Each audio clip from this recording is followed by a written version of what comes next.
Ya, tapi itu tidak apa-apa. Itu adalah konsep keyakinan saudara. Kita menghargai iman saudara, kepercayaan saudara. Tapi ketika berbicara mengenai Tuhan dalam skala global, maka konsep bertuhan Anda itu sangat keliru. Tidak ada diajarkan oleh para nabi termasuk Yesus. Demikian.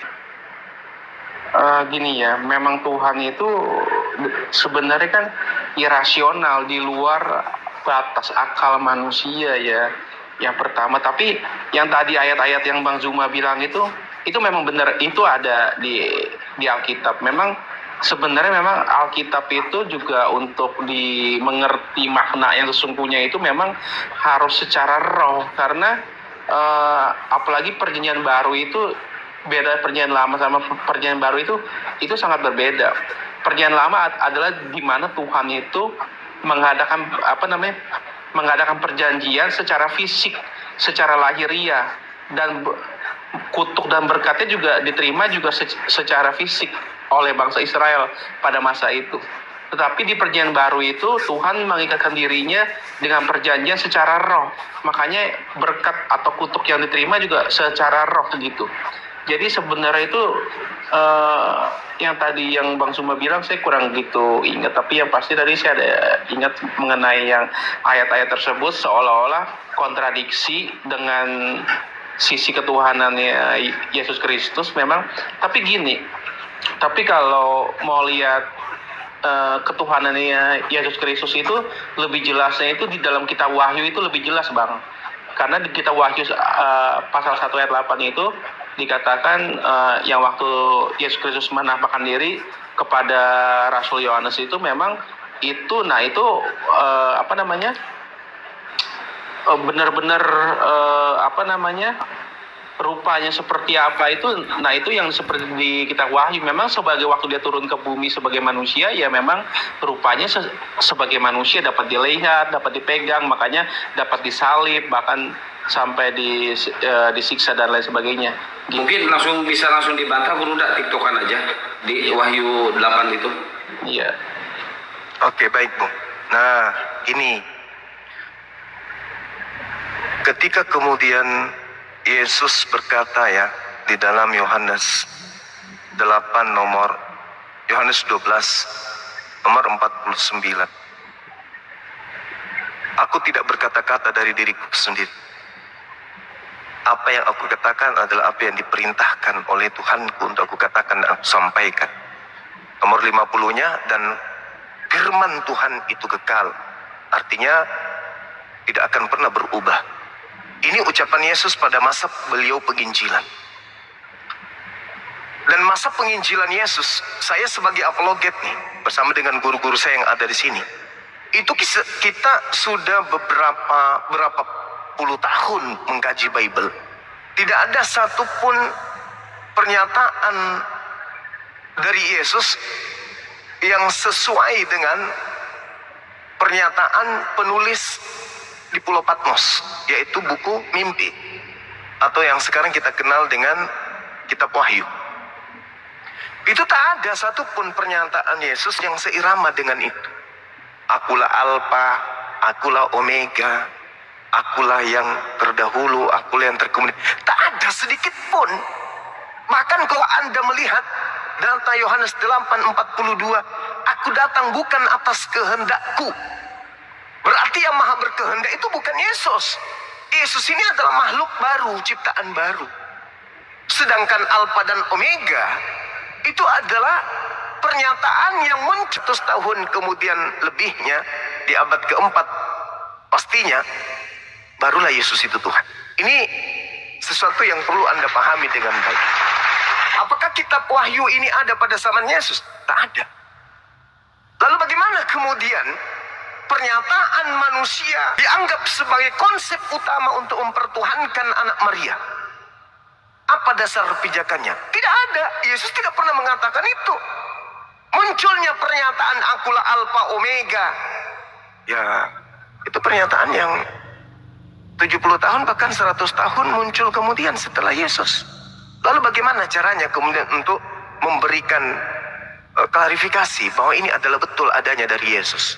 Sedangkan Yesus mengatakan, waspadalah kepada penyesat yang datang setelahku mengaku sebagai Yesus. Sedangkan yang datang di Pulau Patmos, akulah Yesus, tunas Daud, bintang timur gilang gemilang. Itu siapa? Itu Yesus. Setahu kita, Yesus itu sudah tak ada di bumi di masa tahun 33. Terangkat dia. 34 gak ada. Sampai hari ini Yesus tidak pernah turun. Kalaupun ada yang ngaku-ngaku Yesus, kembali kepada pernyataan Yesus bahwa hati-hati akan datang Yesus palsu. Sementara kedatanganku yang kedua nanti di akhir zaman ditandai dengan cahaya yang bersinar dari timur sampai ke barat. Dan menurut kesaksian malaikat di dalam Lukas kitab saudara diterangkan bahwasanya, di kisah para rasul diterangkan bahwasanya Yesus akan datang lengkap dengan jasadnya sebagaimana engkau melihat dia terangkat ke langit, demikian juga Yesus akan datang sama seperti engkau melihat ketika dia terangkat. Berarti kedatangan Yesus nanti yang kedua lengkap dengan jasad. Sementara yang datang di Paulus hanya cahaya, yang datang di Ananias hanya suara, yang datang di Pulau Patmos juga hanya suara. Siapa dia? Bukankah iblis juga mampu mengatakan itu? Akulah Yesus. Apa susahnya Yesus mengaku, akulah Yesus yang kau niaya? Susah nggak? Tidak sama sekali. Tidak. Jangankan mengaku Yesus, bahkan kemudian mencobai Yesus, menggendong Yesus sampai ke hubungan bait suci pun iblis bisa. Apalagi kalau hanya mengaku, akulah Yesus yang kau niaya. Akulah Yesus sang bintang timur. Nah, coba Anda buat ini rentetannya. Yesus datang tidak mengajarkan dirinya Alfa dan Omega. Begitu dia terangkat meninggalkan dunia, muncul makhluk mengaku Yesus dan mengatakan, akulah Alfa dan Omega. Kira-kira siapa makhluk ini? Nah, kalau di Al-Quran kami patokannya jelas. Fawailul lilladzina yaktubuna al-kitaba bi'aidihim thumma yaquluna hadza min indillah. Jelas itu. Celakalah orang yang menulis sebuah buku dan mengatakan ini dari Allah, padahal itu adalah ucapan mereka sendiri, tulisan tangan mereka sendiri. Nah, sekarang kalau Anda mengatakan kitab Wahyu itu adalah bukan tulisan tangan sendiri, tapi itu adalah firman Tuhan, boleh tidak Anda memberikan rantai kemudian pemberitaan dari Yesus di masa 30 tahun, di usia 30 tahun sampai 33, sampai kepada penulisan Wahyu antara tahun 90 sampai tahun 130. Bisa enggak? Kalau tidak berarti Al-Quran betul. Famailul lilladzina yaktubuna al-kitaba bi'aidihim. Celakalah mereka yang menulis kitab dengan tangan mereka sendiri. Nah, kalau penulis Wahyu tidak sendiri menuliskan, berarti ada klarifikasi, ada legitimasi, ada pernyataan, ada penunjukan langsung dari Yesus. Benarkah itu ada? Silakan saudara buktikan. Oke, Bang. Aduh, pertanyaannya banyak nih. Saya jawab satu-satu dulu ya. Silakan. Yang pertama gini, oke. Tadi kan Bang Cuma bilang nggak ada yang statement di kitab Wahyu yang waktu Yesus Kristus menampakkan diri kepada Paulus waktu masih jadi Saulus, itu kan seolah-olah kontradiksi dengan pernyataannya di keempat kitab utama, di keempat kitab Injil, yaitu Matius, Markus, Lukas, Yohanes, ya kan. Tapi di kitab Matius itu ada loh, Bang, waktu Tuhan Yesus berkata, dia bilang ketika anak manusia datang nanti, di Matius 25, ketika anak manusia datang nanti maka akan menghakimi dan para malaikat akan berserta dengan dia, gitu ya kan, dan memisahkan kambing dan domba, gitu.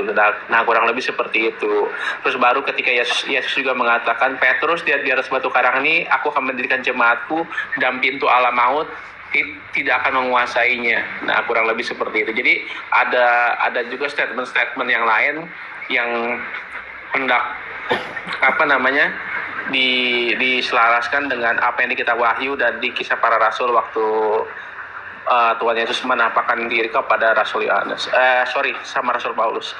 Itu yang pertama. Terus yang kedua itu, kalau tadi Bang Cuma bilang benang merahnya itu, maksudnya memang Alkitab itu yang menulis itu semua Perjanjian Lama sampai Perjanjian Baru itu, kitab Perjanjian Lama ditulis oleh para nabi, Perjanjian Baru ditulis oleh para rasul.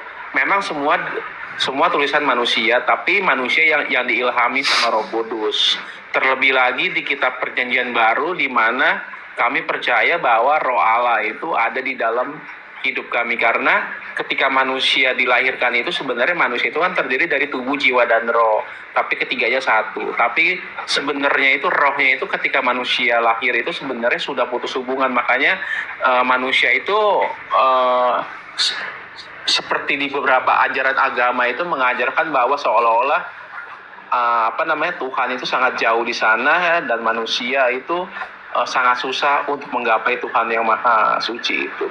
Nah, tapi kalau di dalam kekristenan itu kami percaya bahwa ketika kami lahir baru, roh Tuhan itu atau roh Allah itu turun masuk ke dalam kami, maka roh kami yang tadinya mati dihidupkan kembali, makanya kami bisa berkomunikasi, bahkan kami bisa mendengar suara Tuhan, dan bahkan ada yang mendapatkan karunia untuk mendapat penglihatan tentang surga dan tentang neraka dan tentang alam roh, gitu, kurang lebih seperti itu. Terus tadi ada pertanyaan lagi yang apa lagi ya tadi ya, saya lupa sih. Ya kurang lebih seperti itulah. Tapi pada intinya gini sih, pada intinya memang Alkitab itu memang agak sukar dipahami kalau hanya dibaca dengan sebatas logika kita, karena akal manusia itu kan terbatas ya. Gitu, kalau kita mau mencoba memahami Tuhan yang di luar batas akalan kita, karena Tuhan itu kan di luar time, space, and matter, di luar waktu, benda, dan tempat ya. Dia di luar dimensi itu, jadi transcendent lah ya. Jadi sebenarnya kita tuh susah mau menggapai itu kalau kita tidak diberikan pengertian atau understanding gitu. Baik, mungkin menurut Anda memahami Bible itu harus pakai akal dan logika. Silakan Guru Kepadol. Baik, host, kalau saya kepanjangan mohon untuk diikat aja ya. Jadi gini Bu, ketika kita berbicara mengenai Tuhan, satu-satunya agama yang konsep Tuhannya rasional, seimbang antara akal dan pewahyuan itu hanya Islam. Al-Quran mengatakan bahwasanya sesungguhnya dengan adanya siang dan malam, penciptaan malam dan siang, itu bukti keberadaan Tuhan. Jadi pencipta alam semesta ketika dikatakan laisa kamitslihi syai', tidak serupa dengan apapun, 2 Samuel 7 nomor 22, tidak sama seperti apapun. Yesus mengatakan kamu tidak pernah melihatnya.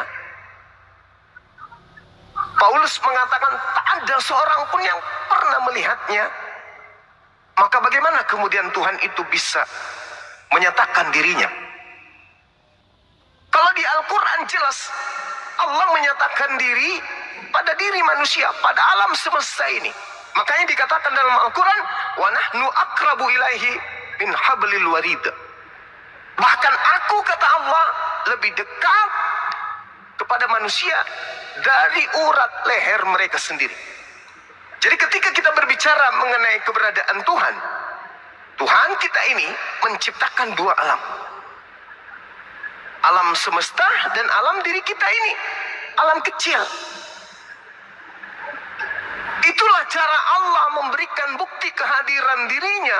Allah menciptakan alam semesta, alam jagat raya ini sebagai tempat tergantungnya gugusan bintang-bintang. Sedangkan alam kedua adalah ya tubuh kita ini, alam kecil. Jadi Tuhan menyatakan eksistensi keberadaannya, kehadirannya kepada kita manusia dengan cara Tuhan menciptakan alam semesta. Bukti Tuhan itu hadir adanya alam semesta. Siang dan malam, hujan, terik, tumbuhan, binatang, manusia, malaikat, daratan, lautan, awan. Itu bukti bahwa Tuhan itu hadir. Tuhan itu ada menyertai kita.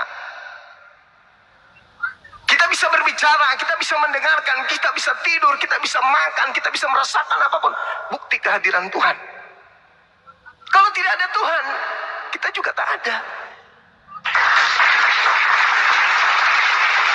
Bukti adanya Tuhan ya kita ini ada. Kita ini siapa? Tangan ini bukan punya kita. Mulut bukan punya kita. Mata bukan punya kita. Kuping bukan punya kita. Tubuh seluruhnya bukan punya kita. Ini cuma pinjaman dari Tuhan. Apa yang kita punya? Tak ada. Bahkan isi kepala yang kita katakan, kita klaim ini punya kita, kita nggak tahu apa yang ada di dalam. Apa yang ada dalam rongga perut, rongga dada kita, kita tidak tahu. Tapi kita mengklaim ini adalah punya kita. Padahal kita pun tidak tahu. Menjadi laki-laki, menjadi perempuan pada saat dilahirkan, kita tidak pernah kemudian mengatakan, Tuhan ciptakan aku dalam bentuk laki-laki, perempuan. Tak pernah. Seketika kita ada kun fayakun. Artinya kita ini milik Sang Pencipta. Dengan demikian membuktikan kehadiran Tuhan, ya adanya kita. Inilah yang dikatakan bahwasanya Tuhan ciptakan dua alam sebagai pertanda kehadiran dirinya. Alam jagat raya dan alam kecil yang adalah tubuh manusia. Jadi tidak perlu Tuhan itu datang bagi orang yang berakal. Tuhan datang jadi bayi. Oh, Tuhan itu ada. Tidak kayak begitu, Bung. Ketika Tuhan menjadi manusia, berarti Tuhan menjadi ciptaan. Apakah itu tidak masuk? Apakah itu masuk akal? Tidak masuk akal. Maka alasan Kristen, memang kami punya Tuhan tidak bisa dilogikakan. Berarti Tuhanmu tidak maha mengetahui. Tuhan itu harus dilogikakan, harus masuk logika kita. Nah, logikanya di mana? Allah mengatakan walaqad khalaqnal insan wa na'lamu ma tuwaswisu bihi nafsu. Itu kata Allah. Bahwa aku menciptakan manusia, ya, itu agama Anda. Saya kira begitu. Ya. Jadi dalam hal yang tadi Bang Zuma bilang, kalau Tuhan itu ada dengan bukti bahwa Dia menciptakan alam semesta, alam kita, dunia dan alam jagat raya, saya setuju dalam hal itu. Saya setuju yang Bang Zuma bilang, saya setuju. Cuman saya juga dulu mempelajari gini, Bang.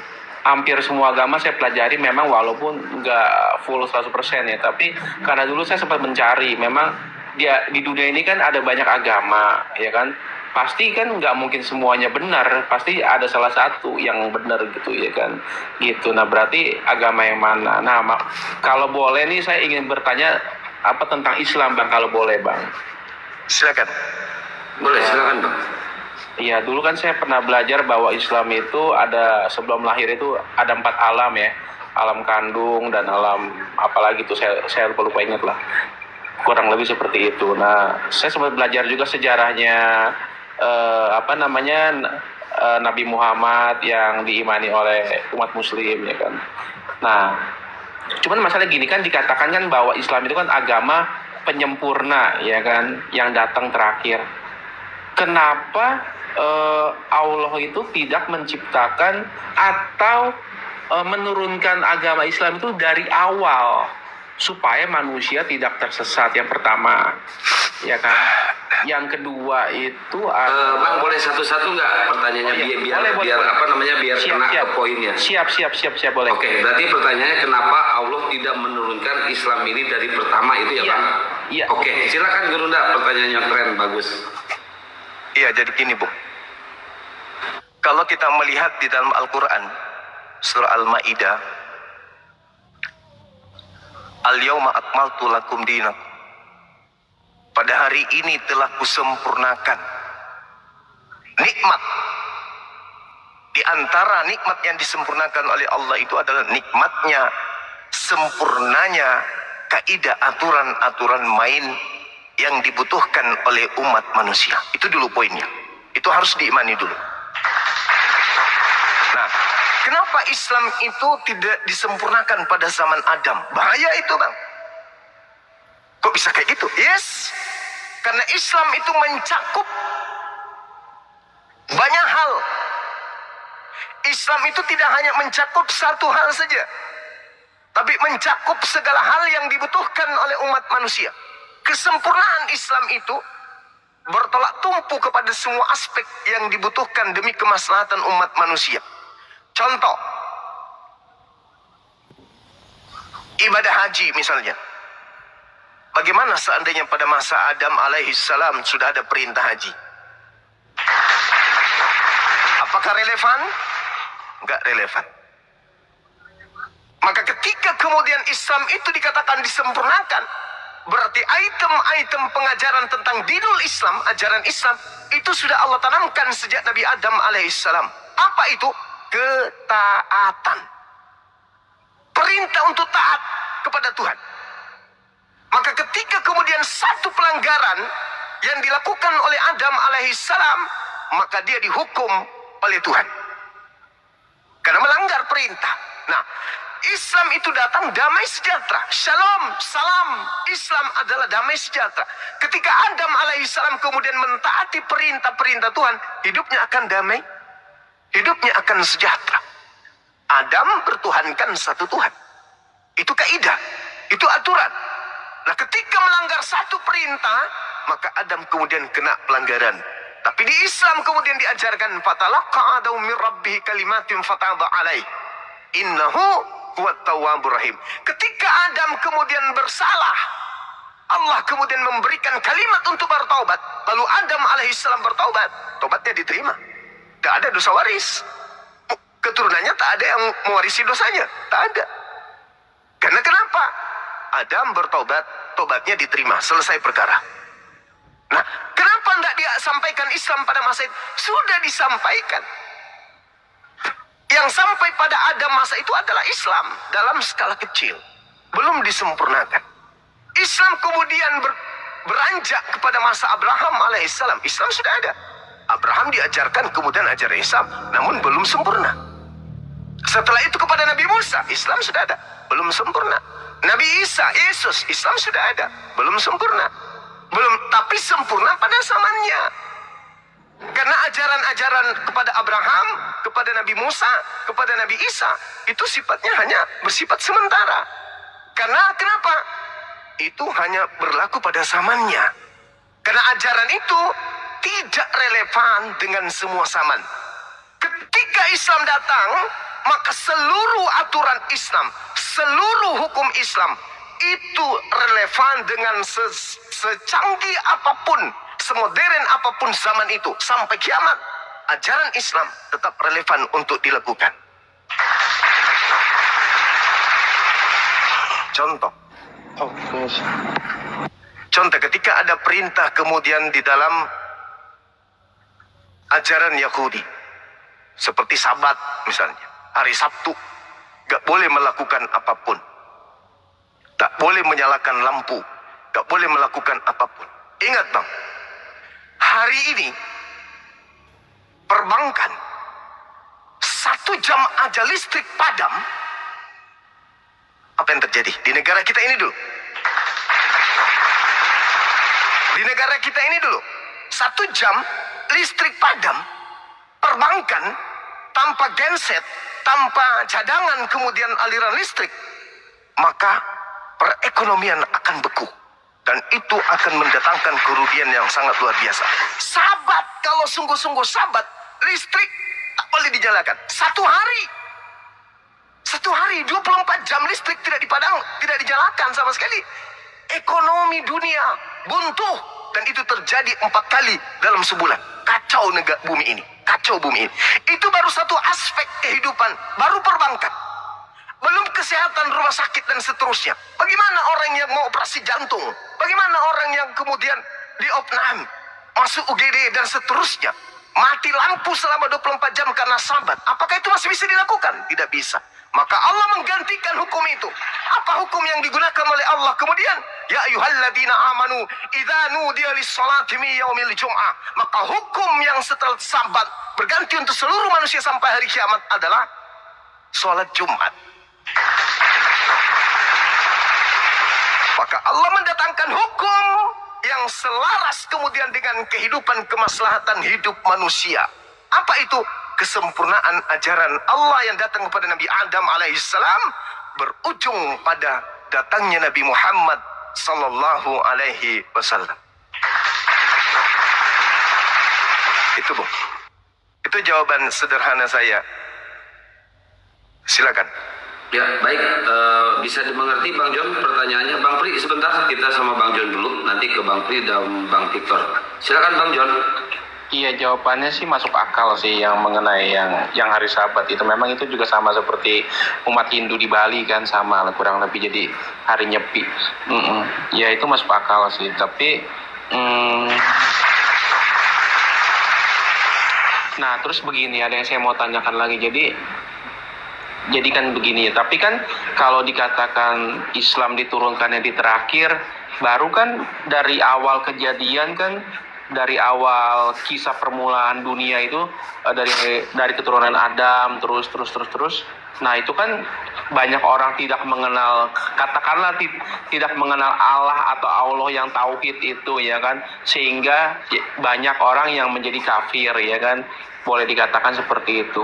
Lalu mereka kalau dikatakan di ajaran agama Islam kan masuk neraka. Berarti apakah itu tidak seperti pembiaran gitu? Jadi pembiaran, jadi banyak orang nanti jadi masuk neraka atau jadi tersesat atau bagaimana? Kira-kira gimana Bang? Ya. Coba Anda bayangkan. Adam, segala kenikmatan diberikan oleh Allah. Bahkan menurut konsep Al-Quran dan Bible, Adam itu dicipta di sebuah taman. Di Gan di Eden. Taman di dalam Eden. Eden itu jannah atau salah satu dari surga. Dicipta. Cuman satu larangan tok. Jangan kau makan buah ilmu pengetahuan baik dan jahat. Satu aja. Dilanggar nggak sama Nabi Adam? Dilanggar ya. Dilanggar. Kalau 2 perintah larangan, 3, 4, 6, 7, 8, 9, 10. Kira-kira berapa perintah yang dilanggar oleh Adam alaihissalam?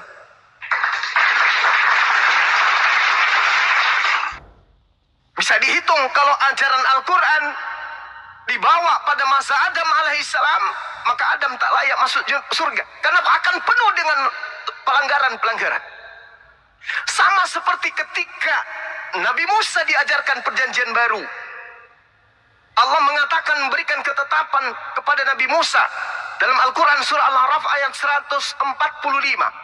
Perintahkan kepada kaummu untuk berpegang teguh kepada hukum Tauratku. Apa yang terjadi, Bung? Dilanggar. Ini baru hukum-hukum yang datang skala kecil kepada umat Bani Israel.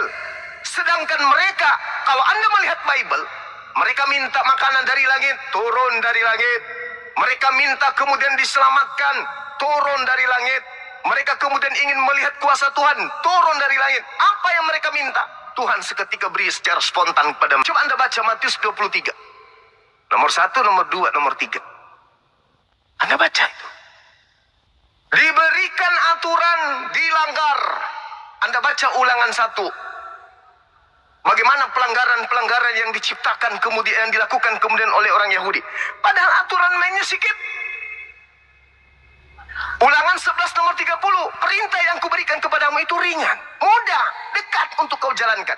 Tapi dilanggar. Bagaimana kalau ajaran Al-Quran yang dikasih kepada mereka? Semuanya akan dilanggar. Itu satu. Yang kedua, Al-Quran berbeda dengan kitab-kitab sebelumnya, Bung. Taurat datang, ada jaminan Allah, ada jaminan Elohim. Aku wahyukan Taurat, aku juga yang akan menjaganya. Ada? Nggak ada. Zabur, ada? Ada. Injil, ada perintah? Ada. Kenapa? Allah Maha Tahu. Umat di mana kitabku, aturanku, aku wahyukan adalah umat yang tegar tengkuk. Dia tidak bisa memegang amanah. Sehingga hukum yang datang kepada mereka, ketika hukum ini diberlakukan untuk seluruh umat manusia sampai hari kiamat nanti, maka semua manusia akan tersesat. Kenapa? Karena kitabku, firmanku sudah dirubah-rubah oleh mereka. Maka aturan mainku yang berguna untuk manusia seluruhnya sampai hari kiamat harus kuamanahkan kepada bangsa yang bisa memegang amanah, yaitu Bani Yishmael.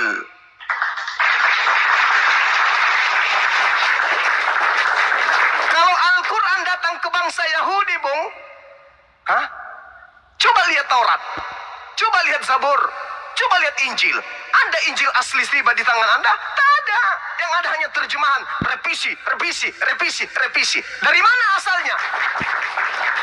Mengakunya dari orang Farisi. Bagaimana sekiranya Al-Quran yang diberlakukan seperti itu? Maka tak ada keselamatan sampai akhir zaman oleh manusia yang belum lahir. Mereka yang oleh karena kita menerima sebuah kitab yang hanya editan akan mendapatkan neraka sepenuhnya sampai hari kiamat. Orang yang lahir setelah kita semuanya kiamat ke neraka. Kenapa? Karena tak ada lagi kitab suci yang kita berikan kepada mereka. Kita hanya mewariskan kitab terjemahan revisian barat. Revisian lembaga yang tidak kita ketahui orang benar atau tidak mereka ini. Merevisi kitab-kitab kita kemudian. Tapi dengan Allah mewahyukan Al-Quran kepada bangsa yang sudah ditunjuk sebagai pembawa hukum-hukum yang menaklukkan seluruh hukum jahiliyah di atas muka bumi. Amanah. Inna nahnu nazzalna zikra wa inna lahu lahafiz. Aku mewahyukan Al-Quran kepada orang yang amanah, siddiq, al-amin, yang terpercaya. Maka Al-Quran itu sampai pada hari akhir zaman. Maka ketetapan-ketetapan itu sampai kepada seluruh umat manusia. Maka tak ada lagi nanti di hari kiamat memprotes, ya Rabb, aku tidak masuk pada kelompok orang selamat karena kepada aku tidak ada kitab suci yang murni darimu. Tak ada lagi ucapan itu. Kenapa? Karena Al-Quran terjaga oleh umatnya Nabi Muhammad sampai hari kiamat. Siapapun Anda, apapun titel Anda, apapun agama Anda, Al-Quran membuka diri untuk Anda pelajari. Sekarang kalau saya mau belajar Bible, contoh, saya baca Lukas. Apa yang saya temukan? Penulis Lukas tidak pernah bertemu langsung dengan Yesus. Kecewalah saya. Bagaimana mungkin saya ingin beriman kepada sebuah buku di mana buku ini tidak memiliki legitimasi daripada orang yang saya jadikan sebagai acuan. Lukas ditulis tahun 60-an. Yesus sudah tak ada di muka bumi.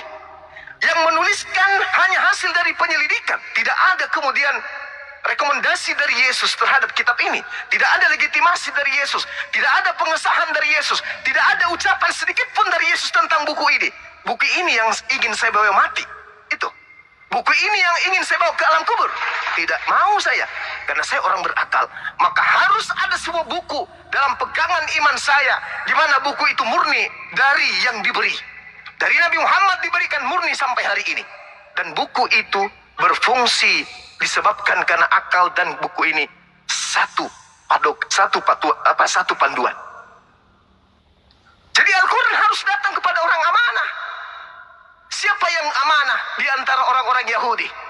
Sedangkan Yesus yang datang membangkitkan orang mati, membuat orang buta melihat, orang lumpuh berjalan, anggur dibuatnya air menjadi anggur, badai dibuatnya kemudian menjadi tenang, bahkan orang mati pun dihidupkan. Tapi apakah mereka sadar untuk menerima kenabian Nabi Yesus, Nabi Isa? Tidak. Mereka hanya menganggapnya lelucon. Jadi kalau Al-Quran datang kepada mereka pada zaman mereka, Al-Quran hanya dijadikan sebagai permainan saja. Jangankan Al-Quran, Tuhan datang melalui Nabi Musa, laut dibelah. Mereka beriman? Lah, tidak. Tidak beriman. Coba Anda bayangkan, Bung, ya. Kekuasaan yang menduduki kemudian Yerusalem. Di masa pembuangan. Kemudian mereka masuk ke tanah Kanaan. Kemudian sampai kepada Palestina, Yerusalem. Mereka dijajah oleh Romawi. Ada di antara mereka yang berjuang untuk membebaskan Palestina, Yerusalem, Israel? Tidak ada.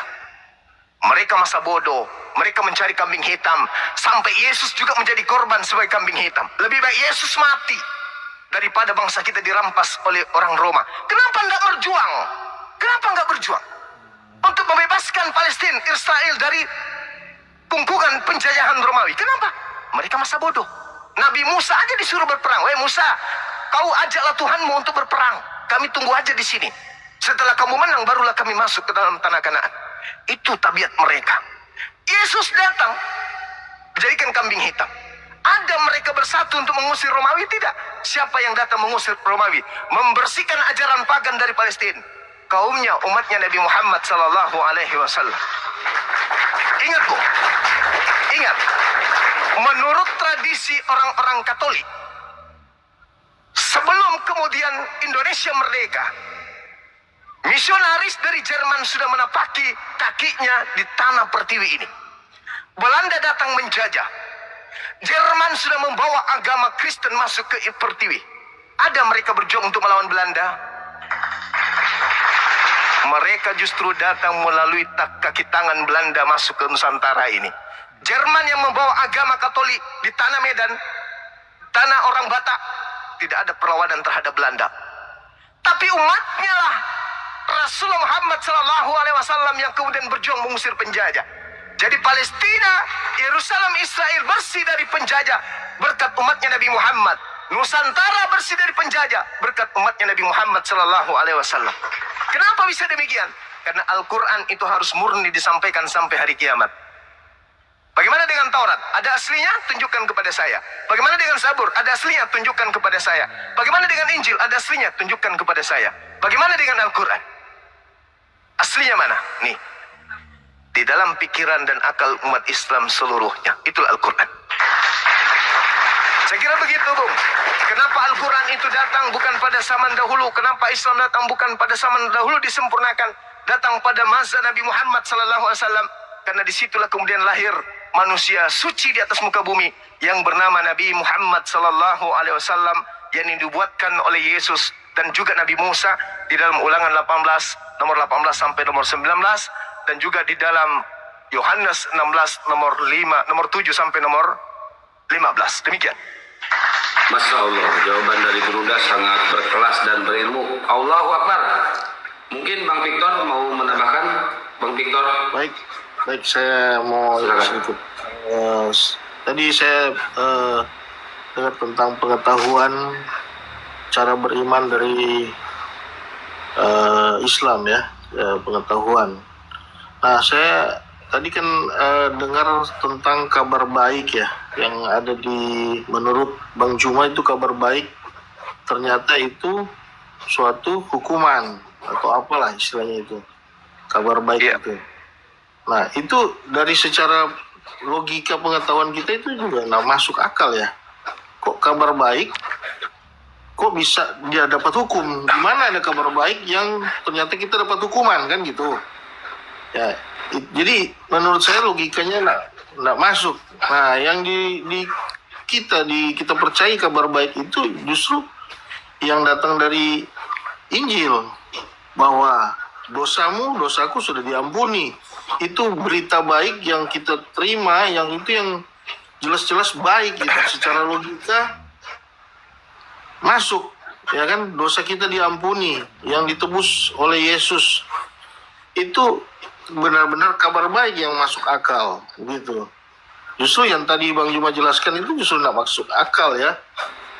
Baik, boleh dibantah sama Berunda ya, Pak Victor? Boleh dijawab ya? Ya. Baik, silakan Berunda. Mau dilanjut atau itu dulu ya? Oke. Ya, saya pun tidak panjang, Mak. Jadi gini, saya kasih analogi. Ketika ada orang kemudian berdiri di atas atau di tengah jalan, datanglah kemudian juru selamat menyampaikan kepada orang yang tadi, kamu berdiri di sini, kamu akan digilas kereta. Itu kabar gembira bagi orang yang berakal. Kabar gembiranya di mana? Dengan dia menggunakan akal, kalau saya tetap berdiri di sini, saya akan digilas motor. Saya digilas oleh kereta. Tapi kalau dia tidak mengindahkan kemudian berita itu, kata Al-Quran, "Fabashshirhum bi'azabin alim." Maka kabar gembiranya adalah asap yang pedih. Karena dia tidak mengindahkan kabar gembira tadi, maka asap yang pedih. Mati dia, digilas oleh kereta. Dengan adanya pemberitahuan kepada mereka bahwa ketika Anda mengindahkan perintah pernyataan tersebut, maka Anda akan meninggalkan tempat itu dan akan Anda mendapatkan keselamatan. Contoh, Matius 7, nomor 22 sampai nomor 23. Pada hari terakhir nanti, ini kata Yesus, banyak orang yang akan berseru kepadaku, Tuhan, Tuhan, bukankah kami Kristen bernubuat pakai namamu Yesus, mengusir setan pakai namamu Yesus, bermujizat pakai namamu Yesus. Nomor 23. Pada hari itulah, pada saat itulah aku Yesus akan berterus terang kepada mereka, enyahlah daripadaku, Aku tidak mengenal kalian. Kalian semua adalah pembuat kejahatan. Kalau saudara menggunakan akal, maka saudara tidak akan memanggil Yesus Tuhan, tidak akan bermujizat, tidak akan mengusir setan, tidak akan bernubuat dengan menggunakan nama Yesus. Dengan kata lain, Anda meninggalkan agama Kristen. Itu kabar gembira. Tapi ketika Anda tetap mati dalam keadaan Kristen, bermujizat, bernubuat, memanggil nama Yesus, maka Anda akan mendapatkan azab yang pedih. Paham sampai di sana? Itulah Al-Quran menerangkan itu. Innalladzina yakfuruna bi ayatillah wa yaqtuluna an-nabi, dan seterusnya. Al-Quran menerangkan seperti itu. Fabashshirhum bi'azabin alim. Sampaikanlah kepada mereka kabar gembira, yaitu tentang azab yang pedih. Kalau Anda mengindahkan azab pedih ini, Anda pergi, tinggalkan itu. Innalladzina kafaru min ahlil kitabi wal musyrikina fi nari jahannam khalidina fiha abada. Sesungguhnya orang-orang kafir, kesimpulannya dikatakan mereka akan masuk ke dalam neraka jahanam, kekal di dalamnya. Itu kabar gembira. Karena Anda dalam keadaan kafir, diberitakan kepada Anda, wahai kafir, ya, kalau Anda mati dalam kekafiran, Anda akan masuk ke dalam neraka, kekal di dalam neraka. Maka Anda meninggalkan kemudian kekafiran, berarti itu kabar gembira untuk Anda. Alhamdulillah, Bang Suma datang kepadaku sebagai juru selamatku, mengingatkan aku agar aku tidak mati dalam keadaan kafir. Kabar gembira. Tapi kalau Anda tidak mengindahkan, akal Anda matikan, Anda tetap aja di situ, bahkan menganggap Bang Suma sebagai penghujat, maka Anda akan mendapatkan asap yang pedih. Kabar gembiranya berubah menjadi asap pedih, karena tidak mengindahkan kabar gembira yang datang kepada umat Islam itu Anda. Al-Quran menerangkan orang kafir masuk ke neraka. Yesus menerangkan orang yang memanggilnya pun masuk ke neraka.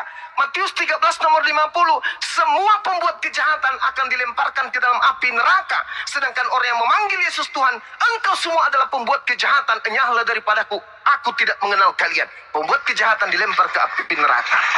Kurang apa lagi? Sekarang Anda mau menerima kabar gembiranya ini, Anda jadikan sebagai kabar asap yang pedih, atau Anda ingin menjadikan ini adalah solusi untuk keluar daripada asap yang pedih tersebut? Kembali kepada saudara. Ya, baik. Teman-teman mohon ditetap layar ya, biar komannya kuat, karena akun Gerunda banyak yang kena report. Mudah-mudahan yang ini kuat. Silakan Pak Victor. Ya, baik. Jadi kabar gembira itu mungkin lebih tepatnya suatu nasihat atau peringatan mungkin ya. Lebih tepatnya kalau menurut saya nasihat untuk biar tidak dihukum, kan gitu. Kalau kabar gembira, kalau menurut saya lebih tepatnya kabar gembiranya yaitu kita mendapat sesuatu yang tidak seharusnya kita dapat itu namanya kabar gembira. Kalau yang menurut saya, secara logika saya gitu. Nah, kemudian soal Yesus Tuhan, ya ini kita lanjut lagi aja. Untuk Yesus Tuhan, menurut kita, kenapa kita menuhankan manusia atau apalah istilahnya. Nah, kita tidak pernah merasa menuhankan manusia sebagai orang Kristen, karena sebagai orang Kristen itu kita percaya bahwa Yesuslah memang dari awalnya dia adalah Tuhan, dia menjadi manusia, jadi tetap dia adalah Tuhan, bukan manusia yang dituhankan, begitu. Nah, kenapa dia di dalam Alkitab tidak pernah mau cari dalilnya bahwa Yesus mengaku dia Tuhan atau dialah Tuhan atau apalah istilahnya yang ditanyakan berulang-ulang oleh Bang Juma dan kawan-kawan, itu tidak akan ketemu memang, karena memang Tuhan itu datang ke dunia ini bukan untuk mengaku bahwa dia adalah Tuhan atau percayalah kepadaku, kan gitu. Dia tidak perlu datang untuk kita percaya kepada dia, tidak perlu dia datang sebagai manusia, begitu, sebagai Yesusnya ini, karena dia memang Tuhan. Dia tidak perlu kita sembah dia Tuhan, kita nggak perlu kita muliakan, dia tetap mulia. Begitu, itu yang saya pahami gitu. Jadi dalil-dalil apapun yang untuk biar orang Islam percaya bahwa Yesus itu Tuhan memang tidak ada dan tidak diperlukan untuk percaya kepada Yesus. Begitu. Kita percaya kepada Yesus karena dia perbuatan-perbuatannya, perbuatan dia di kayu salib itu gitu. Jadi itulah yang saya cuma mau kasih tahu bahwa nggak perlu ada kata Yesus Tuhan dan sembahlah dia begitu. Semua Baik. orang Kristen pasti seperti itu. Ya, mungkin matinya Yesus di tiang salib itu kabar baik buat Kristen. Silakan Guru Najuma. Jadi gini, Bung. Allah Subhanahu wa taala menjelaskan di dalam Al-Qur'anul Karim, A'udzubillahi minasyaitonirrajim. Wa makaru wa makarallah. Wallahu khairul makirin. Mereka orang-orang kafir membuat tipu daya. Kemudian Allah membalas tipu daya mereka. Dan sungguh Allah itu adalah sebaik-baiknya pembalas tipu daya. Jadi kalau ada orang menipu, lalu kemudian tipuannya dianggap berhasil, padahal ternyata tipuannya memakan dirinya sendiri, inilah saudara-saudara Kristen. Inilah yang terjadi pada saudara. Anda mencoba mengatakan Yesus itu adalah Tuhan. Dari aspek mana kira-kira? Sementara Yesus membantah dirinya Tuhan. Kenapa Yesus tidak mengajarkan dirinya Tuhan? Karena Yesus sadar, dia bukan orang gila. Dia sadar sesadar-sadarnya kalau dia adalah manusia. Kesaksiannya Yohanes 5 nomor 36. Ada kesaksianku yang lebih penting dari kesaksian Yohanes Pembaptis. Bahwa semua mujizat yang aku lakukan, mujizat itulah yang bersaksi tentang aku. Bahwa Bapa Tuhan yang telah mengutus aku. Jelas itu, Bang. Itu kesaksian Yesus. Jadi kalau saya malam ini bersaksi di hadapan saudara, Yesus itu bukan Tuhan, apalah Bang Suma ini? Siapalah Bang Suma ini? Hanya manusia biasa. Kami hendak membinasakan Walaqad khalaqnal insan wa na'lamu ma tuwaswisu bihi nafsu. Salah, sorry. Salah. Kelewatan dia. Ayat Surah 50 katanya ya. surah 50. Teman-teman saya di atas ini pada tidur. 50. Alhamdulillah. 50 ya. Ayat 16. Dan dalam kurung ingatlah ketika kami berfirman kepada para malaikat, itulah sujudlah kamu kepada Adam. Kok bisa ya? Itu ya. Kok larinya ke Benar. situ ya? Itu short. Ini kaf. Yang saya maksud kaf. Al-Kaf ini. Iya, ini Al-Kaf. Bukan al-kaf tapi kaf. Bukan kaf ke 50 Bang. Kalau kaf 50, kalau al-kaf itu ke 18. Yang 50 Bang Pri. Oh, yang surat ke-50 ya. Iya. Ya. Oke. Bentar ya.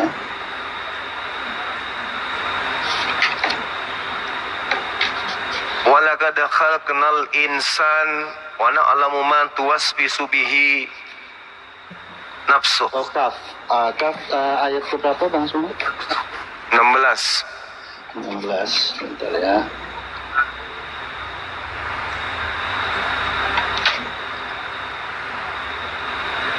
Dan sungguh kami telah menciptakan manusia itu. Iya, benar. Dan mengetahui apa yang dibisikkan oleh hatinya. Dan kami lebih dekat kepadanya daripada urat lehernya. Itu ya? Ya, betul. Yes. Ya, maksud saya di mana dia menampakkan dirinya, Bang Suma. Oke, baik. Oke. Sekarang begini, Bu.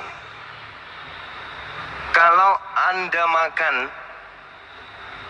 dalam tubuh Anda itu masuk nutrisi makanan, Apakah Anda yang mengatur ini yang ke tangan, ini yang ke kaki, ini yang ke otak, ini yang ke mata? Anda yang mengaturnya.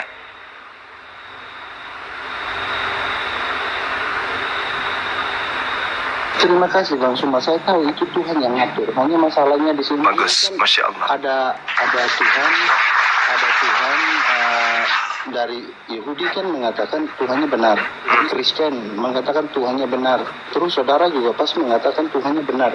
Nah, permasalahannya di sini saya temukan bahwa di sini Tuhan di Kejadian ini kita orang Yahudi mengatakan bahwa Tuhan menampakkan diri kepada Abraham di Kejadian 17 ayat 1, bahkan Kejadian 18 Tuhan menampakkan diri, bahkan di ayat-ayat yang lain, kitab yang lain itu mengatakan Tuhan menampakkan diri, bahkan Musa yang tadi saudara bilang itu Tuhan menampakkan diri. Nah, yang saya tanyakan Bang Suma, itu Tuhan aulanya Bang Suma itu menampakkan diri, yang memperkenalkan kan Rasulullah. Nah, itu Tuhan yang menampakkan diri setelah dia memperkenalkan itu, menampakkan dirinya kepada siapa? Mungkin Rasul atau kepada sahabat-sahabat. Allah menampakkan dirinya, menyatakan kehadiran dirinya dengan menciptakan alam semesta ini. Dengan menciptakan kemudian sejumput alam kecil pada diri manusia. Allah menyatakan diri, Allah menyatakan kehadirannya. Sekarang begini, Bung. Bang Suma bukan menyatakan diri, menampakkan diri Bang Suma. Mungkin Bang Suma baca dulu Kejadian 18-nya atau Kejadian 17-nya biar yang punya kitab itu nggak pernah memahami Tuhan menampakkan diri, tapi dalam pemahaman mereka adalah malaikat, Bang. Yesus aja yang Anda tanya, adakah Tuhan itu bisa dilihat? Tanya Yesus.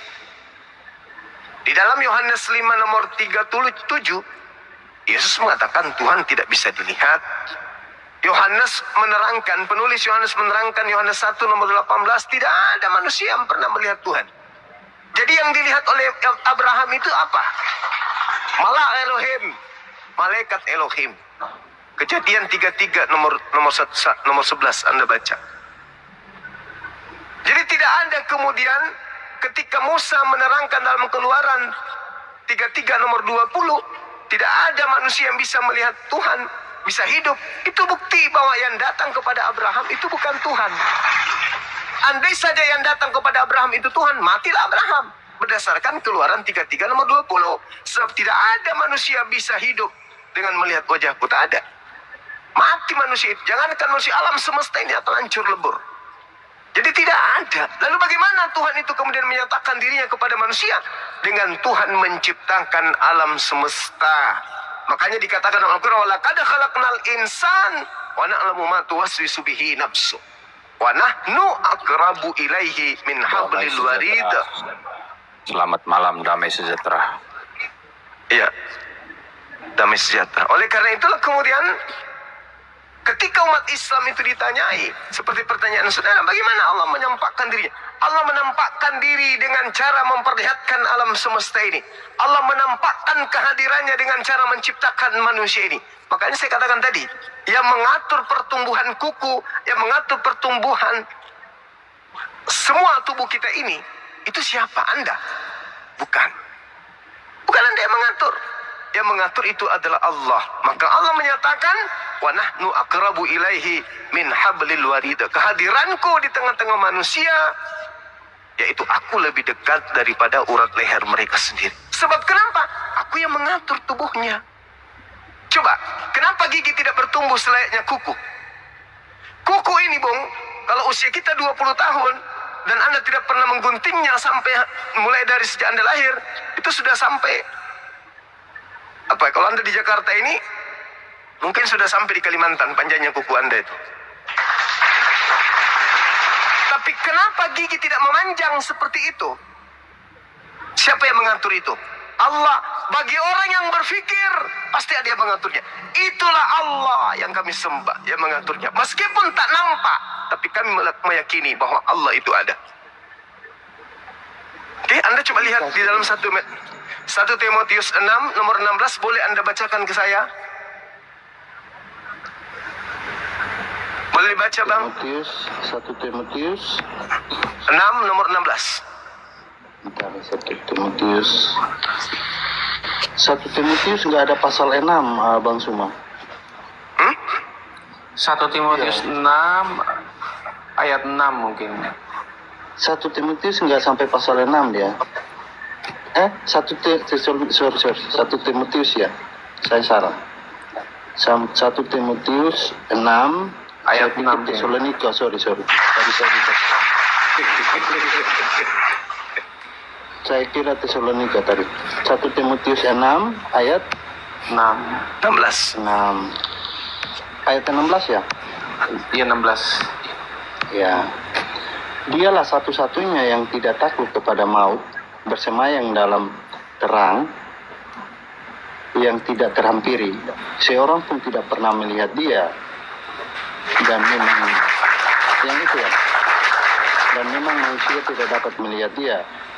Baginya lah hormat dan kuasa yang kekal. Amin. Ya. Itu siapa, Bang? Iya, Yesus itu atau Tuhannya. Tuhannya Yesus? Tanya dulu, itu Yesus atau Tuhannya Yesus? Ini Bapak Bang Suma. Tuhannya Yesus kan? Ini Bapak. Ya itulah, tanya itu bapaknya Yesus, Tuhannya Yesus kan? Iya, ini Bapak. Jadi, oke Bang Suma, memang Bapak itu tidak, kami umat Kristen tidak pernah mengklaim bahwa Bapak itu dapat dilihat seperti itu, Bang Suma. Tapi Itulah yang kami sembah, yang maha suci lagi maha tinggi. Nah masalahnya Bang Suma, Tuhannya Bang Suma Allah, sedangkan Tuhannya kami itu Bapak, Bang Suma. Itu letak perbedaannya. Mati bijak. Gitu ya. Jadi Iya. Anda ingin membedakan Tuhan kami yang tidak menjadi Yesus dan Tuhannya Yahudi yang menjadi Yesus. Apa dasarnya Anda membedakan itu? Begini Bang Suma, tadi kita bahas bahwa Tuhan menampakkan diri, mau dia pakai malaikat, mau dia pakai Tadi Anda membaca 1 Timotius tadi tuh, itu salah. Iya, itu benar Bang Suma. Tapi Lalu Anda mengatakan Tuhan menampakkan diri. Iya. Dia memakai wujud malaikat. Karena tidak tertulis bahwa melihat malaikat orang akan mati kan, Bang Suma? Oh, berarti menurut saudara Tuhan Anda itu berubah wujud menjadi malaikat gitu. Mungkin Bang Suma baca dulu kejadiannya Bang Suma. Biar Bang Suma tahu. Kejadian berapa? Kejadian 17. Ini bukan Kejadian 17, bukan. Kejadian 17 ayat 1. Coba baca dulu Bang Suma. Coba Anda baca, coba. Oke, saya tampilkan ya. Ya.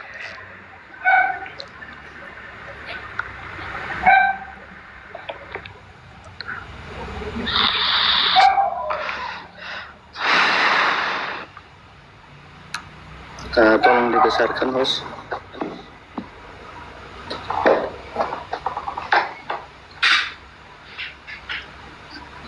Bisa tolong dibesarkan?